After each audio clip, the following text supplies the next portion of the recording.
మీ business ఏదైనా మీ ఊర్లో promotion చేయాలంటే అది సుమన్ టీవీతోనే సాధ్యం. ఇప్పుడే సంప్రదించండి.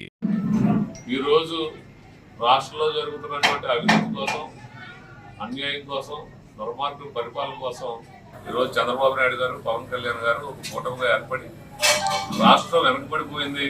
ఈ రాష్ట్రం 10 సంవత్సరాలు వెనకబడిపోయింది కాబట్టి 5 సంవత్సరాలు జగన్ రెడ్డి పరిపాలనలో 10 సంవత్సరాలు వెనకబడిపోయింది. దానికోసం పొత్తు పెట్టుకోవడం జరిగింది. దాంట్లో భాగంగా రేపు రాబోయే ఎన్నికల్లో మూడోసారి ముచ్చటగా కేంద్రంలో నరేంద్ర మోడీ గారు మరొకసారి ప్రధాని కాబోతా ఉన్నారు. వారి సహాయం కూడా రాష్ట్రం యొక్క అభివృద్ధిని దృష్టిలో పెట్టుకుని, సంక్షేమాన్ని దృష్టిలో పెట్టుకుని బీజేపీని కూడా కలుపుకుని వెళ్తా ఉన్నారు. ఈరోజు ఎన్డీఏ కూటమిలో ఎవరైతే అభ్యర్థులుగా ఉన్నారో కాకినాడ పార్లమెంట్ అంటే కాకినాడ జిల్లాలో అందరూ గెలుపుకోరాలుగా పనిచేస్తా ఉన్నారు. సర్వేలన్నీ కూడా, ముఖ్యంగా అన్ని సర్వేలు కూడా ఇక్కడ కాకినాడ పార్లమెంట్ అభ్యర్థి తంగెల ఉదయ శ్రీనివాస్ గారు గెలవబోతా ఉన్నారని సర్వేలు చెప్తా ఉన్నాయి. అన్ని నియోజకవర్గాలు కూడా ఎడ్జ్ 12% డిఫరెన్స్ కనపడతా ఉంది వైసీపీ పార్టీకి, మా జనసేన పార్టీకి అభ్యర్థులకు కానీ, తెలుగుదేశం అభ్యర్థులకు కానీ మేమే ముందు దిశలో ఉన్నారు. అందుకని ఇంకా కేడర్ ఇంకా బలపరచడం కోసం, పార్లమెంటు ప్రచారం కోసం కూడా ఈరోజు కార్యాలయం ఏర్పాటు చేశారు. రేపటి నుంచి ఉధృతంగా మళ్ళీ ఇంకా ప్రచారం ప్రారంభమవుతుంది.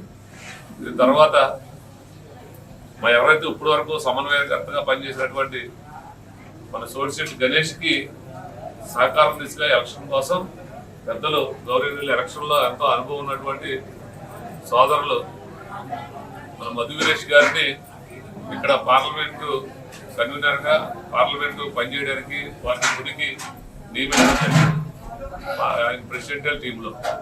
అలాగే చంద్రబాబు గారిని కూడా ఇక్కడ నియమించారు. అలాగే శివదత్ గారిని కూడా నియమించారు.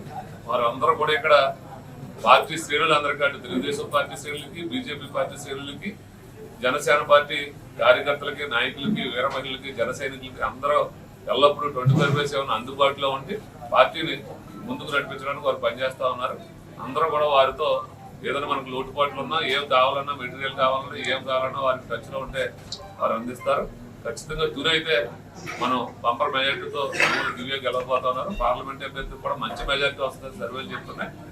అందుకే అందరికీ కృతజ్ఞతలు తెలియజేసుకుంటూ కార్యకర్తలు ఇంకా మరింత ఉత్సాహంగా పనిచేయాలి. రేపు మన కూటమి ప్రభుత్వం 128, 134 సీట్లతో మనం అధికారంలో రాబోతా ఉన్నాం. వీళ్ళందరికీ నమస్కారాలు. అదేవిధంగా ఇందాక చెప్పిన భారతీయ జనతా పార్టీ అక్కడ ఈ కార్యాలయం అనేది ఎంపీ అభ్యర్థి ఎవరైతే మన ఉదయ్ కుమార్ ఉన్నారో ఆయన గెలుపు దశగా ముందుకెళ్ళడానికి ఒక తుని నియోజకవర్గ కార్యాలయం ఓపెన్ చేయడం.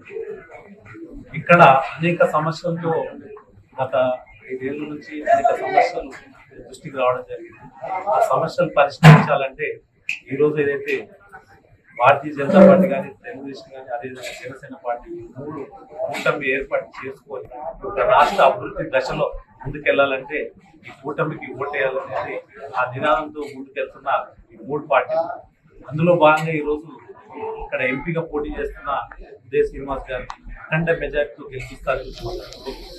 తుని ఉన్న నియోజకవర్గ సభ్యులు ఎవరైతే ఉన్నారు, కమిటీ సభ్యులు, అందులో భాగంగా అదేవిధంగా టీడీపీ నుంచి పోటీ చేస్తున్న దివ్య గారికి మద్దతు, అదేవిధంగా భారతీయ జనతా పార్టీ నాయకులు మద్దతు. ఎందుకంటే ఎన్డీఏ భాగస్వాములు అవుతున్న ఈ చంద్రబాబు నాయుడు గారు కానీ, అదేవిధంగా జనసేన అధ్యక్షుడు పవన్ కళ్యాణ్ గారు కేంద్రంలో భారతీయ జనతా పార్టీ రాబోతుంది అఖండ మెజార్టీతో వాళ్ళ సపోర్ట్ తో ఈరోజు ఆంధ్రప్రదేశ్ అభివృద్ధి దశలో ముందుకెళ్తుందని జనసేన అధ్యక్షుడు శ్రీ పవన్ కళ్యాణ్ గారు భారతీయ జనతా పార్టీ తోటి పొత్తు పెట్టుకొని ఈరోజు ఆంధ్రప్రదేశ్ అభివృద్ధి దశలో ముందుకెళ్లాలనే ఆలోచనతో ఈరోజు ఎన్డీఏ కూటమిలో భాగస్వాములు అయ్యారు.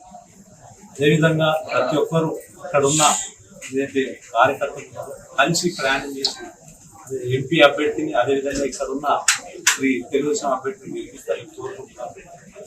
భారతీయ జనతా పార్టీ నాయకులు ఏదైతే ఆలోచన ఉందో వాళ్ళు కూడా ముందుకొచ్చి ప్రతి గ్రామంలో తిరుగుతున్నారు. ఈ 7 పార్లమెంట్ సభ్యులు తెలుగుదేశం అభ్యర్థులు గెలిపేయడానికి, అదేవిధంగా పిఠాపురం అభ్యర్థిగా జనసేన అధ్యక్షుడు శ్రీ పవన్ కళ్యాణ్ గారు మీకు తెలిసిన విషయము. మొన్న ఆయన ఏదైతే నామినేషన్ ప్రక్రియలో దాదాపు 1,00,000 మంది సదాగా ఏమి ఆశించకుండా, రూపాయి వాళ్ళకి ఆశించకుండా పెట్రోల్ కానీ, ఏ ఫుడ్ కానీ ఏమి ఆశించకుండా వచ్చిన వ్యక్తులు మీరు చూసి ఈరోజు జాతీయ స్థాయిలో కూడా ఆ ఒక్క పిఠాపురం కాన్స్టిట్యూన్సీ గురించి చర్చ జరుగుతుంది. మీరు చూస్తున్నారు ఈరోజు ఫస్ట్ సీట్ మేము పిఠాపురం నుంచి మొదలు పెట్టబోతున్నాం. 21 నియోజకవర్గాల్లో అఖండ మెజార్టీతో గెలవబోతున్నాం. అదేవిధంగా కాకినాడ పార్లమెంట్, అదేవిధంగా మచిలీపట్నం పార్లమెంట్ కూడా గెలవబోతున్నాము. ప్రభుత్వం రాబోతుంది, ఉమ్మడి ప్రభుత్వం. సో మీ అందరి సహకారం కూడా ఉంటుందని మీడియా ద్వారా తెలియజేస్తున్నాం.